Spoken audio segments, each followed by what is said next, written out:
the 46th President of the United States, Joseph R. Biden, Jr. As Joe Biden took the charge of the United States as 46th president, it would not be a cakewalk for him to take the nation forward. He is facing several domestic challenges. Being a superpower and largest economy, the new president's decisions will make a worldwide impact. Chief Justice Roberts. Times of India spoke to former diplomat Vishnu Prakash about the future of India-US relations under Biden's regime.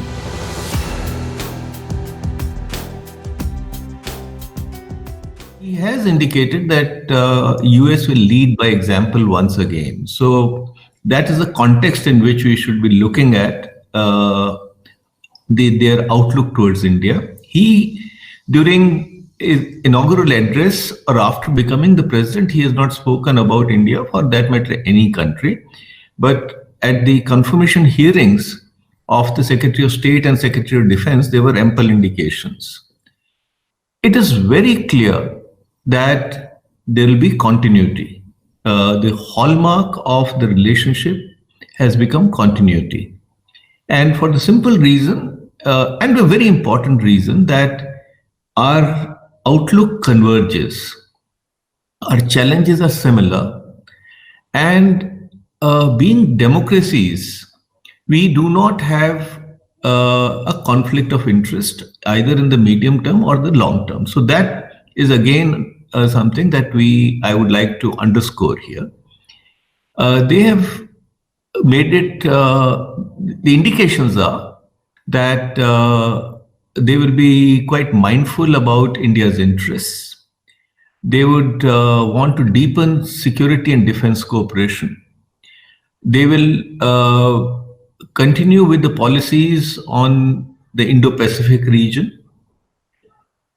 They have recognized China to be the biggest challenge. So those are the broad contours that seem to be what we know so far, and that is something that we are quite satisfied with. Although everything we would be watching it very carefully, and the devil lies in the detail. But I would like to think that the areas of convergence will grow further, and that has been the overall trajectory of the relationship.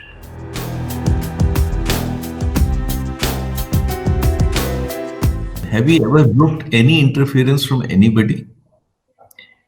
Ever? Even when we were not the power that we are now. So first of all, let us banish the thought of any interference. I mean, people may say what they want to say, but that impacting our policy is a no-no. I have not come across a single relationship,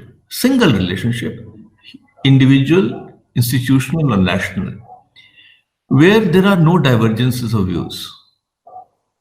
You know, it's impossible to have a complete convergence. If they have a view, so be it. It's a democracy. But I'm very confident that given the quality of the relationship, the depth of relationship, if either side has any difference of views, that will be articulated respectfully and in a suitable manner, befitting the nature of the ties.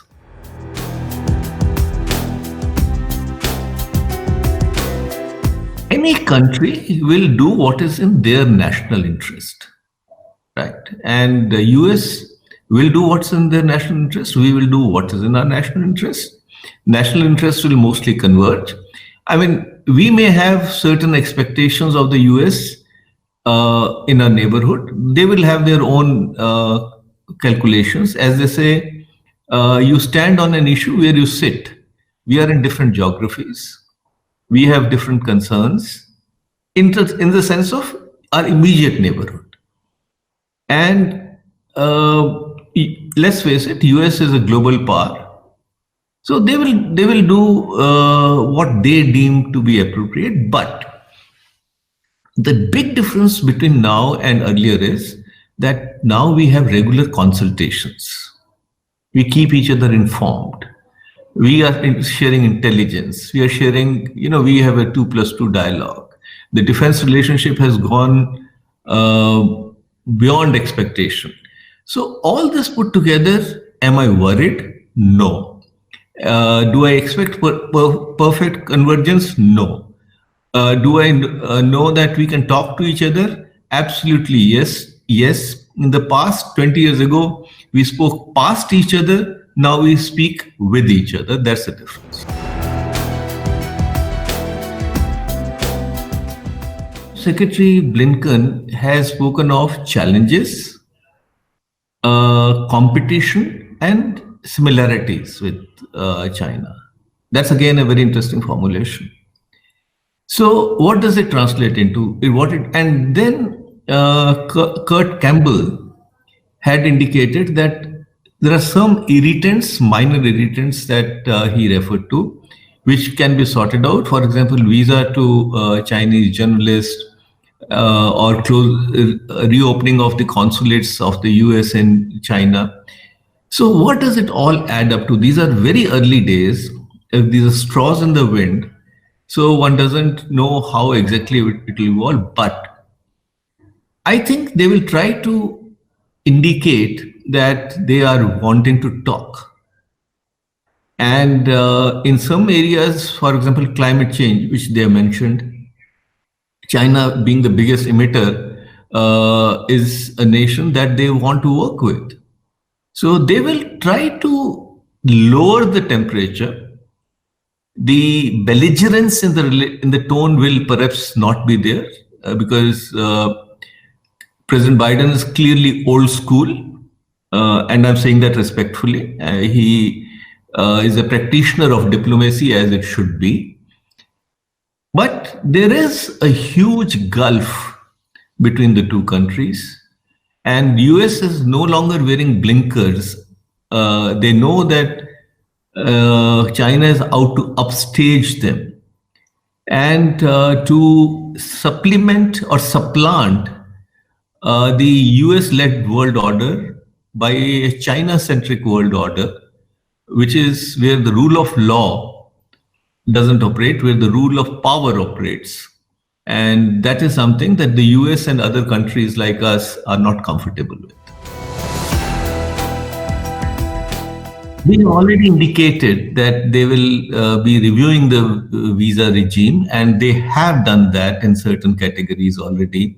There were a number of countries whose nationals were not allowed. There was a blanket ban imposed. That has been reversed.